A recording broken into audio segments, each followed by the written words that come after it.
défaut de normes internationales, il faut dire que le stade général Mathieu Kérékou de Cotonou est en passe, bien sûr, de recevoir les tours préliminaires des interclubs de la CAF.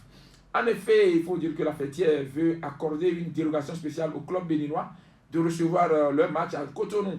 Dans ses lettres, la CAF prévient que la direction, bien sûr, du stade est priée de fournir, bien entendu, un rapport hebdomadaire avec photos à l'appui et vidéo, bien entendu, du terrain pour une évaluation portant sur l'amélioration des conditions du travail et d'autres installations avant, bien sûr, les matchs avec la CAF.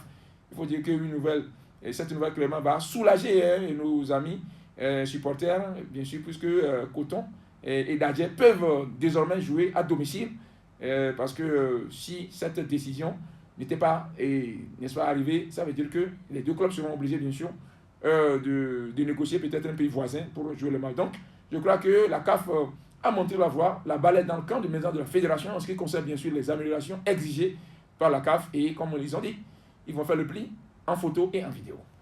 Oui, c'est bien, mais c'est seulement 2 semaines. C'est dans 2 semaines ça va commencer.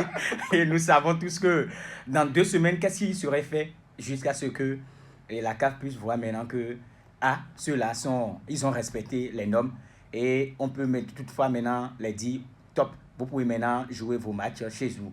C'est aussi le moment de dire, c'est-à-dire de tirer un coup de chapeau à la fédération qui va quand même, qui va pas se laisser faire, parce que jouer ce soir, c'est une bonne chose, hein, parce qu'il y a les 12e joueurs qui sont les spectateurs qui vont effectuer le déplacement. Et c'est maintenant le moment, en même temps, au président de ces clubs, je veux parler d'ADFC et de Coton, de se mettre en même temps dans les pas et aider, entre griffes, la fédération dans les tâches, c'est-à-dire pour les tribunes et autres, là, il peut toutefois, c'est-à-dire, parce qu'il y aura les mains d'œuvre qui devaient être, c'est-à-dire demandées sur ces plans. Et puis, il peut toutefois apporter aussi des 1 de plus, parce qu'il y a beaucoup de personnes qui sont de bonne volonté, qui vont quand même chercher à le faire et pouvoir suivre ces matchs de près chez eux à la maison.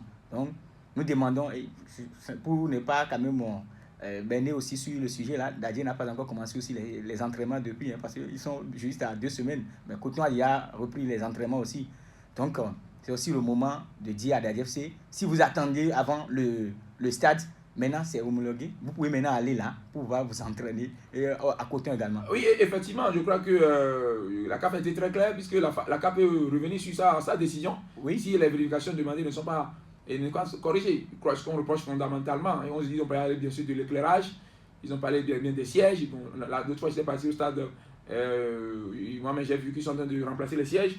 Donc, il y a d'autres problèmes au niveau, bien sûr, sanitaire, au niveau de certains petits trucs à faire. Donc, je crois quand même que la fédération a pris bonne note et ils seront en train de se battre. Tu l'as dit, ils ont bien sûr, c'est top chrono, hein, donc le deadline c'est pour 2 semaines.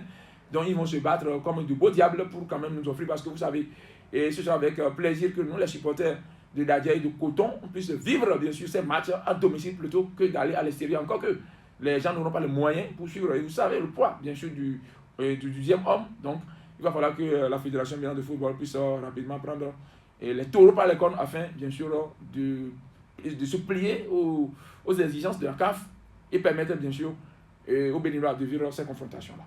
Alors, nous allons quitter, bien sûr, ce sujet et pour parler, bien sûr, de la Fédération de football qui est en train de vouloir aller plus loin, bien sûr, dans son ambition.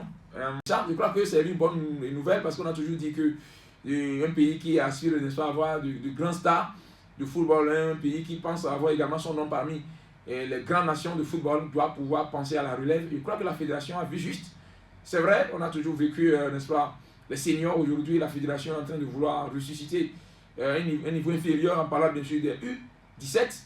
Je crois que c'est une bonne nouvelle et je crois que la fédération ira loin. Et il y a un autre problème, parce que vous savez, tous les clubs qui sont au niveau bien sûr de la première du Super Pro League ont l'exigence bien sûr de griffer forcément cette catégorie U17. Sinon, pour la saison qui vient, telle qu'on l'apprend, certains clubs qui n'auront pas bien sûr à respecter cette exigence, c'est-à-dire qu'en ayant également un club U17 qui serait dans le championnat, sera carrément mis au dehors. Et maintenant, comment c'est-à-dire travailler avec les vieux, D'autres se disent, est-ce qu'ils auront les moyens adéquats pour pouvoir quand même subvenir à leurs besoins? Parce que ça dit loger des joueurs, ce n'est pas seulement les donner de gari chaque matin. Mais les équipes, les 5 clubs ont des subventions. Ah. Et je voudrais rappeler ce que la fédération dit. La Fédération béninoise de football a indiqué clairement qu'il est désormais obligatoire pour les 36 clubs professionnels de la Ligue Pro de disposer d'une équipe réserve constituée de joueurs âgés de moins de 17 ans. Ah oui. Et les clubs qui ne mettront pas en place leurs équipes U17, naturellement, doivent céder du terrain. J'aurais même appris qu'il y aura aussi un club féminin.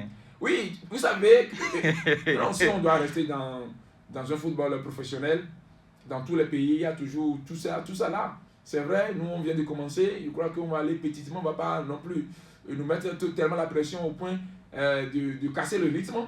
Mais on va avoir aussi l'association des supporters.